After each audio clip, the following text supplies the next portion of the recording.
questions to ask, right? I campaign with the confidence rising. I told WDF don't switch, good times are coming on even deep diving. Fan cams, reactions, watch along, still the pride of London thriving. The Eagles of South, they flying. Keep your eyes on us, we ain't hiding.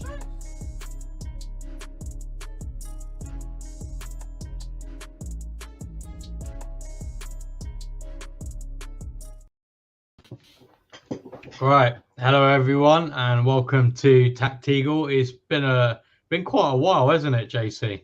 Yeah, the last one was Brighton, so it was a good while. I don't even remember. I couldn't even tell you the date of that. I think it was I think it was like mid-December, wasn't it? Let me Google it quick because I had a look and I think it was just at the start of the December fixtures. Mm-hmm. So it was December 21st, so nearly a month ago was the last TACT-EAGLE. But that was just a dodgy Christmas period, though, wasn't it? It just didn't stop.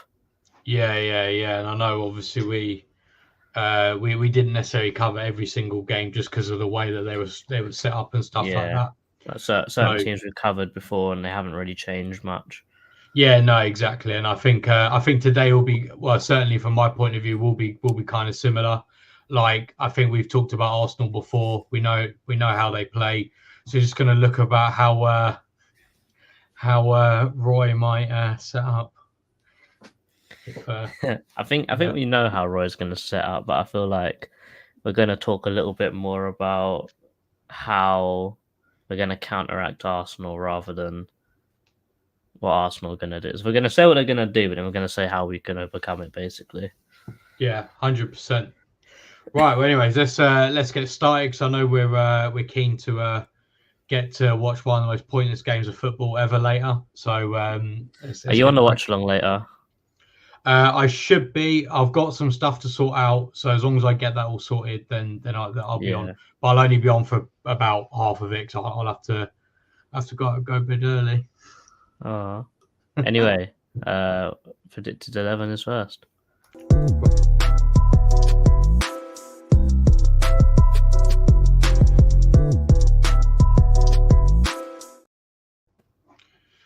Right. So this is JC's predicted 11. JC, do you want to talk us through this? Yeah, so I have gone for Henderson in goal because Hodgson said that apparently Johnstone's starting tonight. And he's stated very clearly that Henderson's his number one. So I'm guessing he's going to play as number one in the league. So Henderson in goal with Mitchell, Gay, Anderson and Klein at the back with Jefferson Lerma, Will Hughes and Eze in midfield with Mateus França on the right, Odsonne Edouard on the left and JP Mateta up top. Do you agree? Or would you change it? You know what? Funnily enough, I thought I was being a bit out there I got exactly the same formation as you, but I thought I was being a bit out there. I ended up going for exactly the same thing. I'm in an R in about Schlupp or Hughes. That's the only one I would say. Or maybe even Ozo, but I thought Hughes was probably the safe bet here. Like, honestly, what I wouldn't mind seeing, but I don't think this would ever happen, I wouldn't actually mind seeing that kind of like form into like a 4-4-2. Like it'd be like a hybrid disc, like 4-4-2 with like. Yeah, I was in an R in about that. Yeah, but with the caveat being that Eze would be given the role that Roy gave him when he first started out. And he'd start out here, but then sort of make his way. Yeah. Inside, and like Mitchell would then provide the width. Come out, he'd come here, and then you'd see Lerma drop. And then that's what I wouldn't mind, but I just feel like Schlupp's going to make an appearance in a position that he probably shouldn't. Yeah, you'll see Edouard for Schlupp. 100%. I don't think that's a question. I feel like it's definitely going to happen. You see where Edouard is? That's Schlupp. 100%. Yeah, definitely. And maybe I suppose he could play Richards instead of Hughes, perhaps. Keep that going, maybe. I wouldn't be against that, to be fair. Funny enough, I think it's been so long since I've seen us play football that I completely forgot Richards plays in midfield for us. But I would actually rather him than Hughes, if I'm honest. Yeah, fair enough. So yeah. Right. So, what about your Arsenal? So with Arsenal, they have got a few injuries. I'll read them to you now. So Timber, Vieira, Partey, Zinchenko is back for this game, and Jesus is back, but he's still carrying an injury with El Neni and Tomiyasu at AFCON and the Asia Cup. What's it called? AFC Asia Cup. Yeah, I think it's AFC Cup. Well, yeah, so yeah, you know what I mean. So with their injuries, they have changed how they play ever so slightly. You'll see a little bit more into how they play when we go into the next few slides. But this is how I'd imagine them playing. Ramsdale or Raya. Actually, no, I'll change that. I'll go Raya. I went Raya as well. I think Raya is probably the better keeper statistically. But yeah, I think they're a bit weird because they actually had fullbacks at the start of the year, but now they just play 4 centre backs. Mm-hmm. And they do play that stupid inverting stuff. I quite like the inverting stuff, to be honest. I hate it. I think unless you've got a player that can do it well, like a Trent or like a Rico Lewis, that can actually pass the ball well, then I think it's all right. But if you've got someone like Kiwior doing it, you're thinking, Zinchenko doing it is a different question. Yeah, Zinchenko is good at it, and that's what. Because I had Zinchenko question marks. I think he's possibly due. I haven't been keeping him up to date, but yeah, his return date is the 20th. Yeah. So because I think I remember seeing Kiwior play not that long ago, and I wasn't that impressed with him in that position, to be honest. From memory, anyway.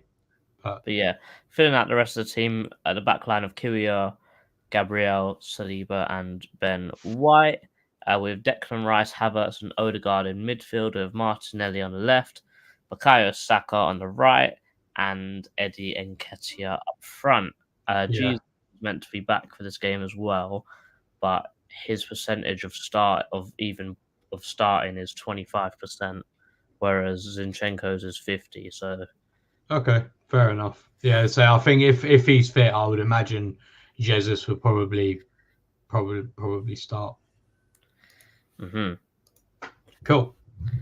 Right. Just before we go into the details, get a few comments. Big up, Chairman. Hope you're looking forward to the most pointless game ever later. Big up, Moss. Yeah. Well, I'll say it's a big match. I mean, I don't think anyone cares. The biggest game in a century. Yeah, it's the biggest game of 2024 for us so far because it's been. Oh, it's the only one. Yeah, I know we had the first game, didn't we? But if we lose, like, you know, we can concentrate on not being relegated, even though we're in our 11th season in the Premier League. But at the same time, I think if we do win this game, I would honestly, to be honest with you, I'd rather win this game than on Saturday. Yeah, Saturday. I feel like we've probably got more chance of winning this game than we do on Saturday. Oh, 100%. I'm expecting nothing on Saturday, to be honest. So yeah.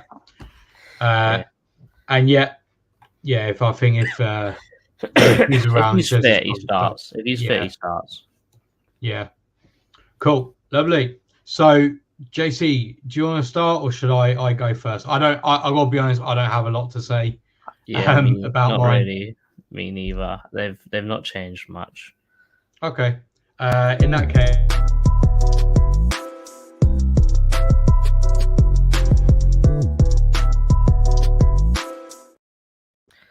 So, you know, when I said they play that inverted nonsense, as you can see here, I've got Zinchenko.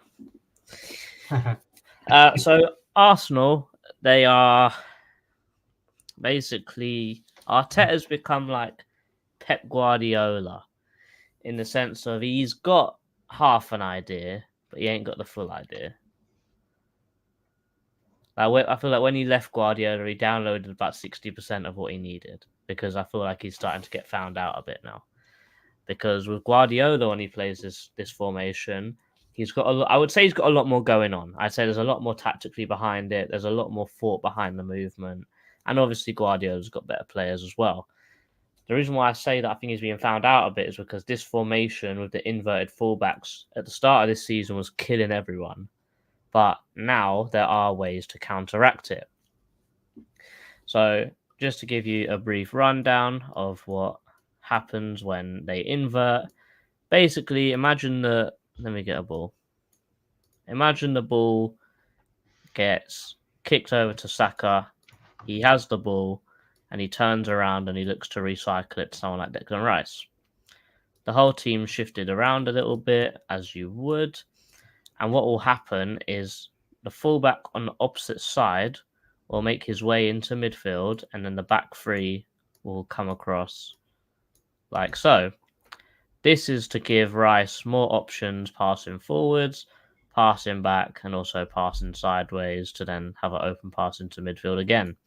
That's basically a very, very, very simple rundown of why teams do it, just to have more players forwards and still not compromise when defending. So that's all cool, fine and dandy. Obviously, you've got an overload here when you're defending, and you've got almost a 1v1 when attacking. So if you look numbers-wise, you probably fancy their chances. However, they have got a lot up front. Odegaard moves into a second striker role. Saka, Martinelli stay pushed up, and Eddie Nketiah draws slightly wider, and Havertz is sort of the one that links it all together. Big issue with Havertz, he is actually one of the lowest progressive passers in their whole team. He loves to get the ball and turn around and pass it straight back. However, he passes it straight back to Declan Rice, who is the highest progressive passer in their team. So you will see a lot of combinations of, like, obviously the ball coming to Zinchenko, he'd pop it into Havertz, Declan Rice will advance, he'd pop it back to him, and Rice would ping it straight to Odegaard, out to Saka, into Nketiah. Rice here is the key to their whole team, long and short of it. So, that's how they play. How do we counteract it? We counteract it because their wingers are... We focus on the wingers, basically. Their wingers are their main outlet. And funny enough, even though they are their main outlet, they have been a bit stinky lately. Odegaard hasn't been doing it very much lately. Saka, he has been scoring goals, but they've just been tap-ins. He hasn't really been dribbling as much, he hasn't been taking on his man, and he's actually had a lot less shots than he has had in the first like few months of the season. He was doing I think he was averaging 2 or 3 shots a game. Now he's barely averaging 1. Mm-hmm. So that shows that he's changed his game to try and stay wide and put a cross in. However, with Gabriel Jesus, with Eddie Nketiah, with Odegaard, with Martinelli all running into the box, they're not the heading kind of players. They're not a header. They can't. They're not good when it comes to 1v1 in the air against a centre-back, let's say. So when Saka was cutting inside, he was much more deadly. However, now he's changed the game style to go out wide. Now we're starting to see some holes in Arteta's game plan. How do we combat this? We combat it with basically good defending in the long and short of it. What I would do personally is, I feel like, I know that it's going to sound a bit stupid because every Arsenal fan I know says Havertz is useless. He may be useless, granted, but boy, does he get into good spaces. He's one of those guys, he's like Aaron Wilbraham. Remember him? He always got into the right space. He was just bloody useless. I've Havertz with. Aaron Wilbraham, that is such a par. He's always in the right space. He just can't do nothing with the ball.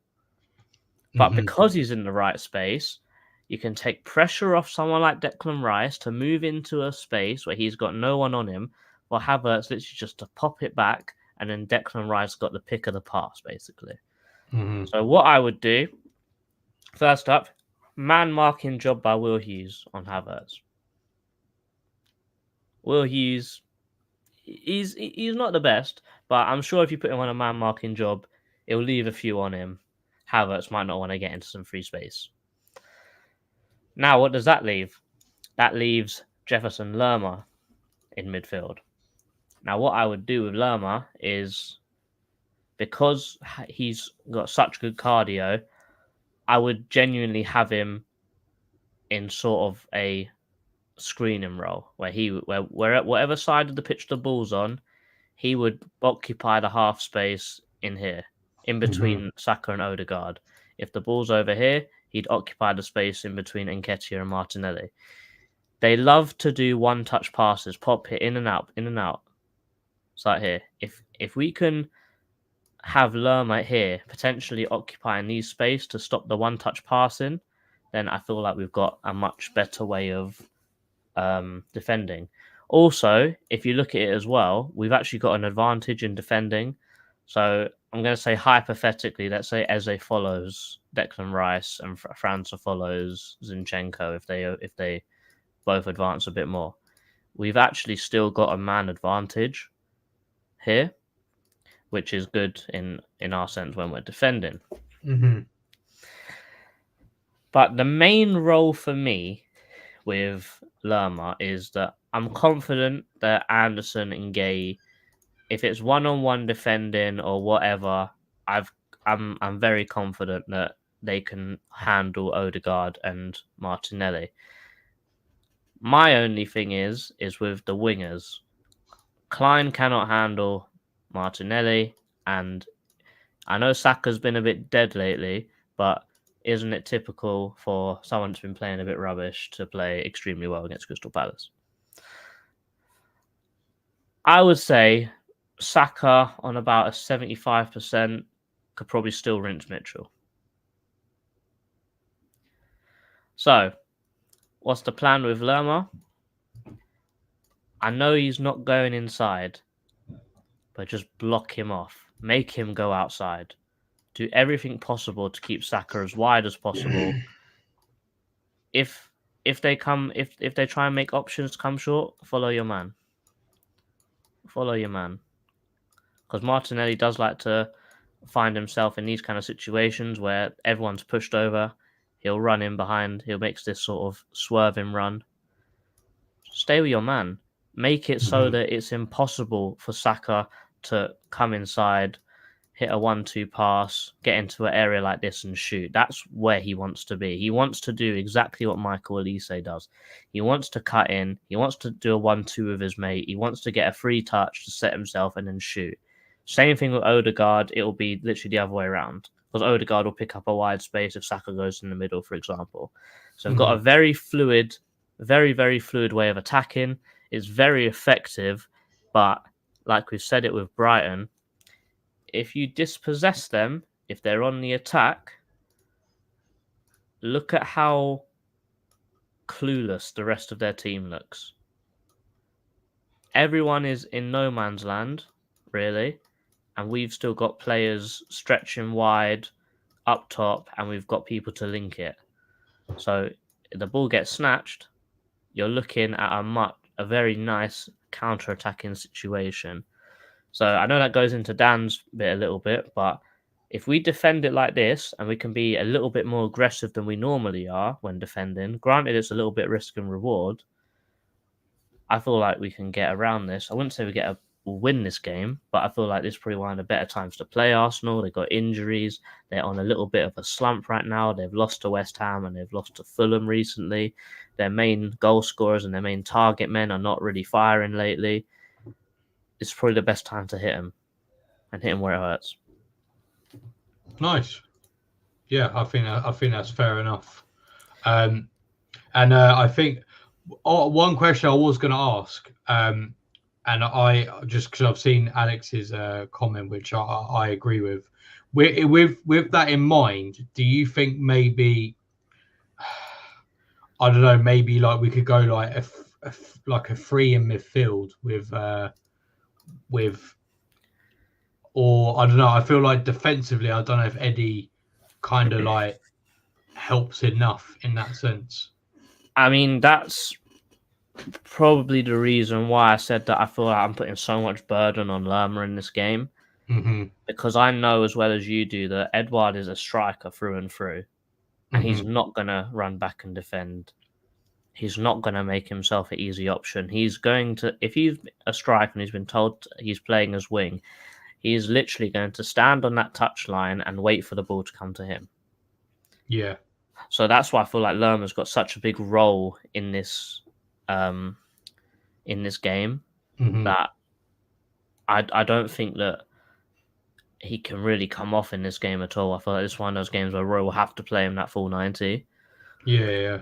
So potentially today, I wouldn't actually be upset if we don't see him at all today. For example, I've got a few images that I'll just run through quickly. Cool. It's something that I haven't spoken about yet with Arsenal, but the pressing high is probably my main issue, and I feel like that's why Edouard and Mateta will come in very handy here. Mateta's actually been pretty good in the air lately, so I feel like if those two can try and stay within a close proximity of each other, because of their high press, I don't want us to play at the back like what Brighton done here. They're messing about, playing around the back. Goalkeeper tries to hit it over here. Declan Rice intercepts, pass it to Saka. Saka passes inside to Odegaard. He has a shot, but it's a good block, so it goes wide. I feel like, and then here, Nketiah runs. Like, remember what I said of Havertz? Gets into a good space, pulls out wide, gets a good touch, and he runs in and scores a goal. I think with this, with playing out from the back, I feel like if we've got Edouard and Mateta close to each other, working with each other, we don't have to play out the back. Just hump it forwards. Mateta will win it, because I know that both Gabriel and Saliba are very good in the air, but Ben White is very questionable in the air. Zinchenko is definitely very questionable in the air. Those are definitely two players you need to draw out wide, hit those men, and then you can retain possession up the pitch, and we'll just bypass this whole press. Because if let's say if they do this press against us, let's say we hit a long ball and we got the ball, like we can bring the ball down and Edouard starts running. Let's say that's a hypothetical. In this exact situation, you got 1, 2, 3, 4, 5, 6, 7 of Arsenal's 10 outfield players have all pressed up, and then it's 1, 2, 3, 4, 5, 6. So you've got a 3 versus 4 situation in the attacker's favour, just from the one long ball. Yeah, 100%, 100%, and that was something that I noticed. I'll talk about a little bit more that I noticed in my admittedly shorter than usual amount of research this week. But yeah, 100%. It's been a busy old week. Definitely. Right, so I'll go into defense. Yeah. Let's play the transition. Let me not cut you off this time.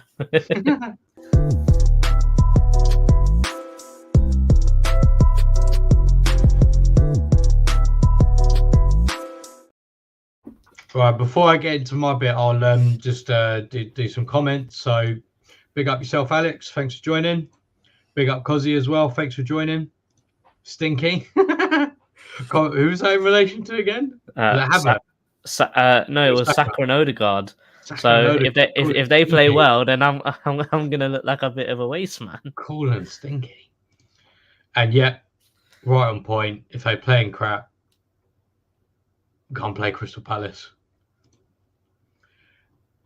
Havertz playing better in the last 5 games. Rice been pretty quiet in the recent Palace Arsenal games. Got a feeling we'll play like we did against City, but we won't have an outlet. Eze wasn't playing that. I mean, Eze has been pretty crap recently, but Yeah, I wonder if I wouldn't say pretty crap. I'd say he has been crap. Yeah. Hopefully that's more of a fitness issue rather than like. Yeah, I agree. I'm hoping it is, and to be honest, it wouldn't surprise me if it was. He has been doing the same fullback. To be fair, I think that I do think Sheck is a better player. To be honest, I think an element of that is Roy's tactics as well. I don't think he instructs them to. I don't think he teaches them how to progress up the pitch. Yeah, I feel like Decore learned that all either under Vieira or all at Lens. Because he was a very, very good and progressive player at Lens. He even used to carry the ball forwards, but he just doesn't do that anymore. Yeah, exactly. And also at Lens, he was partnered with Seko Fofana. So yeah, he's a baller as well. Yeah. It's Mitchell on Eddie on the left. Mateta's still in the shop window, so he'll score. Yep. Mateta, when a contract or a transfer is impending, is like more like a Romario than. I remember when you compared Mateta to R9 Ronaldo, mate. Well, he's been playing very well, so fair play to him. But as soon as that window shuts, I'm expecting him to turn back to normal. So, yeah. So, like I said, I don't really have huge amounts to say. I'm not going to spend a lot of time covering how they defend because, well, we've covered it before. And also, to be honest with you, I haven't had loads of time this week, so I haven't really been able to do a deep dive. So I'm going to talk about more what we can do. But just to give you some stats, they currently have they currently give up the fewest non-penalty expected goals per 90 at 0.74 per 90, so that's not a lot at all. And also they concede per shot the lowest XG per shot, so 0.09. So defensively, they have been very good this season, and I imagine that's probably why it hasn't changed a huge amount since we last played them. Mm-hmm. But as you can see, they'll defend with a back four. Generally, this back four is quite narrow, which I'll come on to in a sec. And then they have their three players. Saka, I'm fairly sure, I could be wrong, but I'm fairly sure Saka actually used to be like a defender or a wing back in the academy. Used to be a left or right back. I can't remember. I'm sure he's a defender, but to be honest, you're very rarely going to see them in this position because they have the third highest possession of any team in the league, and let's be honest, us trying to control in this is not going to be something that happens very much. But certainly what Arsenal like to do is that if, say, a team has the ball here, they will try their best to not necessarily win back the ball in this position, because I think they're quite comfortable. They're not really like a counter. I mean, they will counter-attack, but they're not going to that's not their main facet of play. So what they do like to try and do is that they try to just try and push the attackers back. So try and get the ball try and get the situation from maybe this situation to try and push them out using clever pressing, cutting the passing lanes and stuff like that, squeezing the space just to push teams back. That's basically how they do it, and obviously they do it very well, given those stats that I just said. One of their other main facets of play is their high press, which JC alluded to. They do have a very good high press. Generally speaking, it will be conducted by the front three, plus Ødegaard tends to step up. I guess sometimes Havertz will also kind of step up as well. And they like to have a mix of like zonal sort of pressure, which is, if there's a player here they'll just pick up whoever they need to pick up in that area. Also, as well, they'll do man marking. So let's say the ball's here.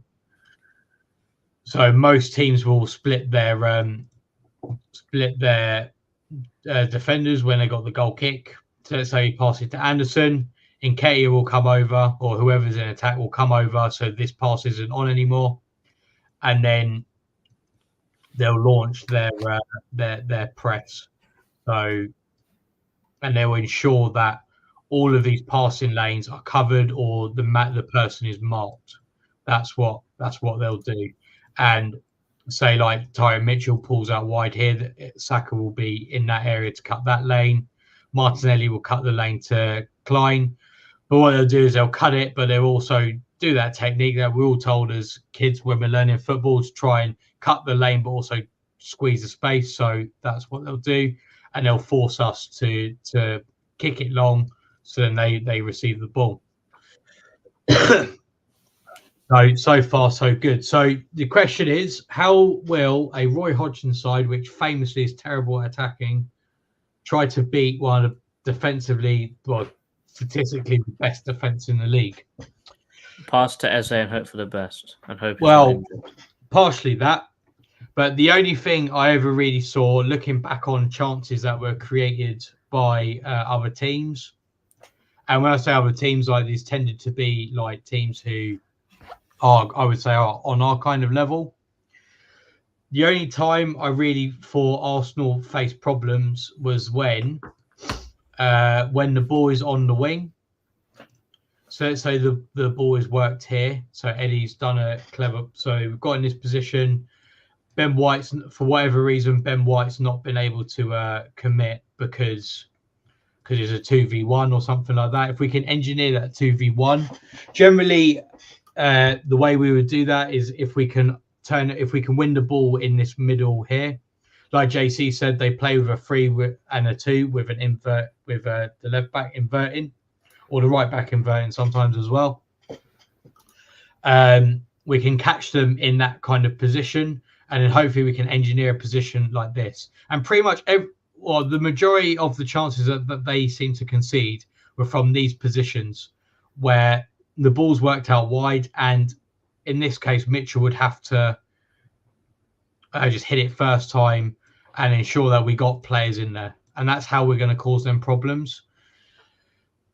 That was the main one. I saw a few from set pieces as well. So if we can engineer his position and we get a set piece from it, great. That could be another area of attack. To be honest with you, that was pretty much it. Those are the two ways. What I didn't see much of at all in terms of shot creation, good shot creation, was going through the middle. That just never seemed to be the thing because, like I said, Arsenal like to squeeze the space. So once they're in that low block, it's very difficult to break them down. And this could be mirrored on the other side as well. So let's say, I don't know, Eze's made a clever run. Eze's cut inside. Generally, the player would cut inside, and then someone would overlap. So that could be França, could be Klein.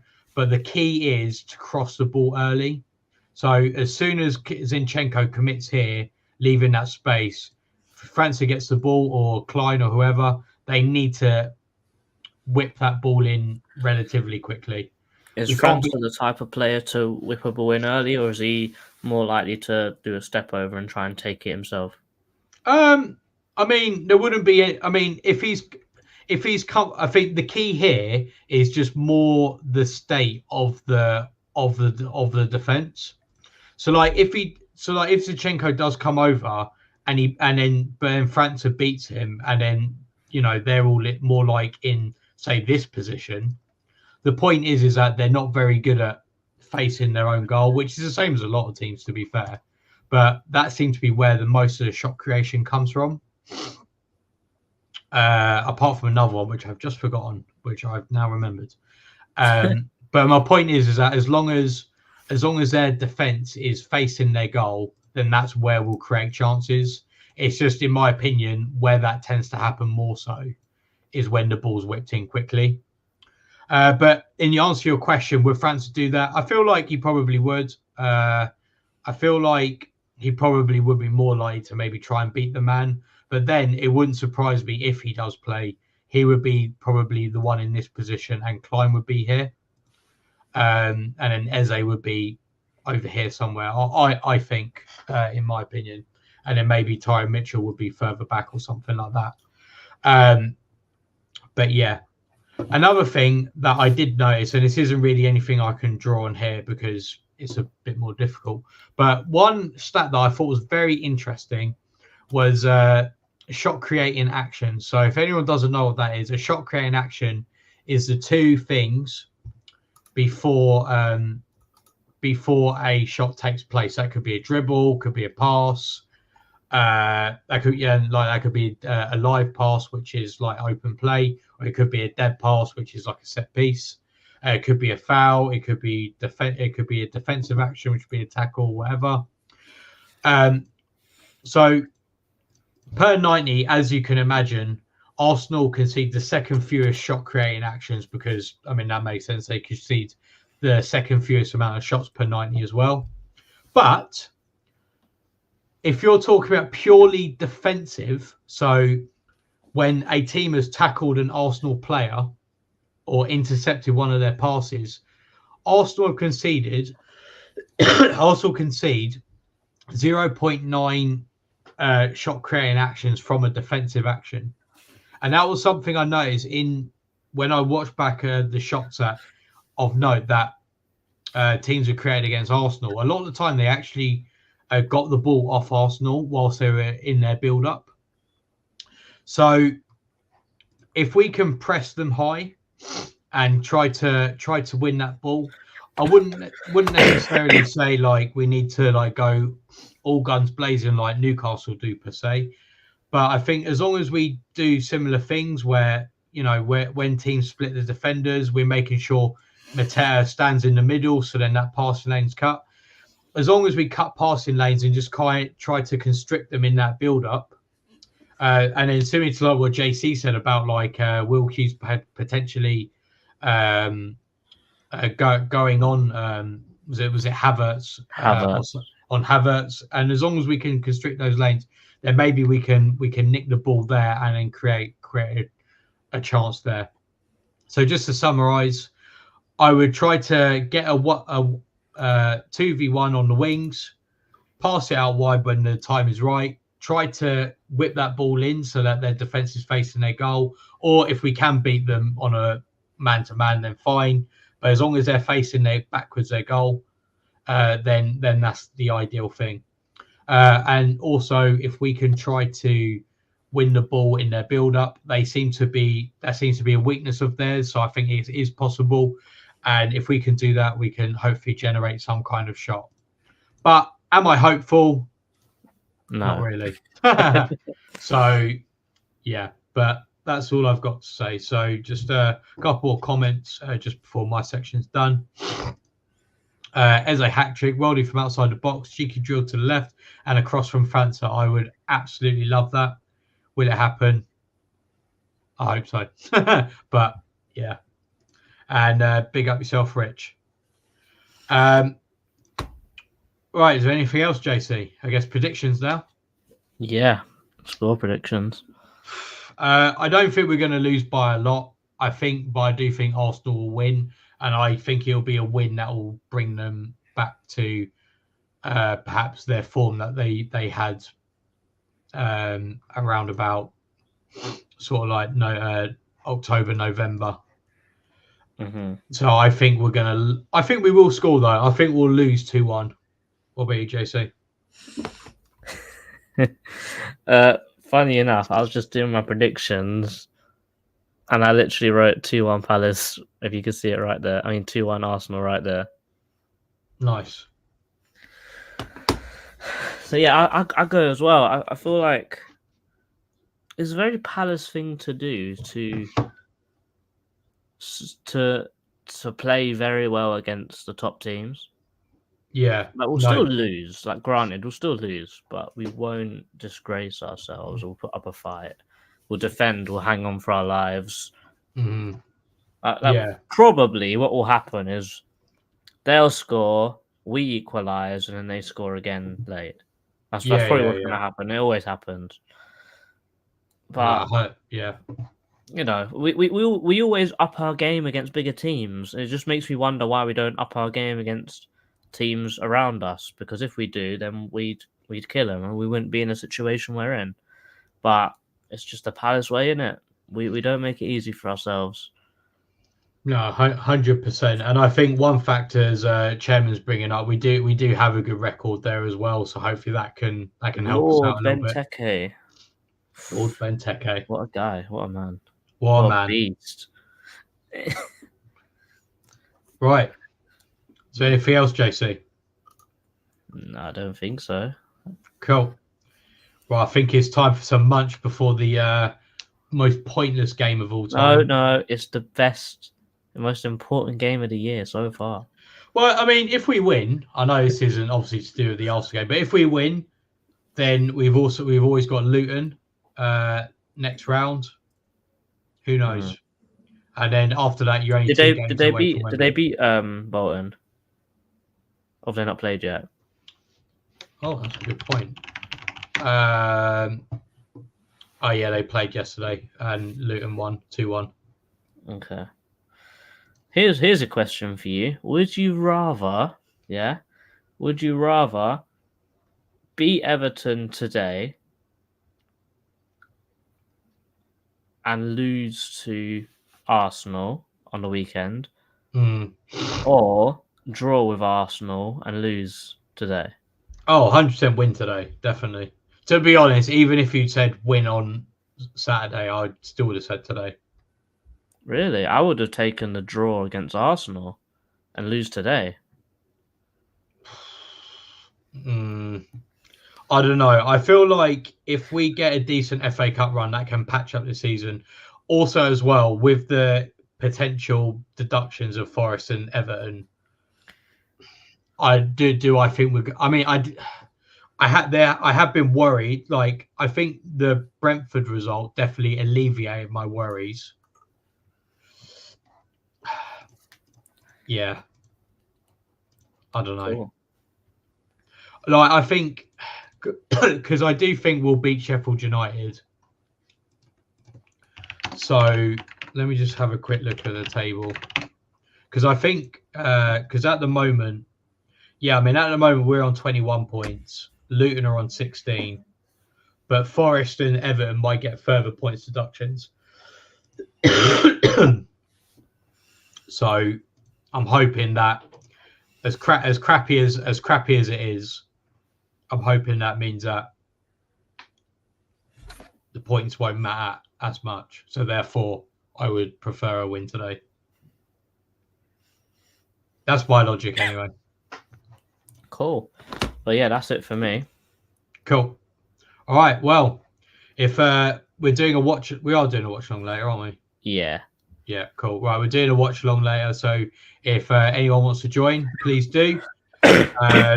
It's not on TV, obviously, but we'll find a way.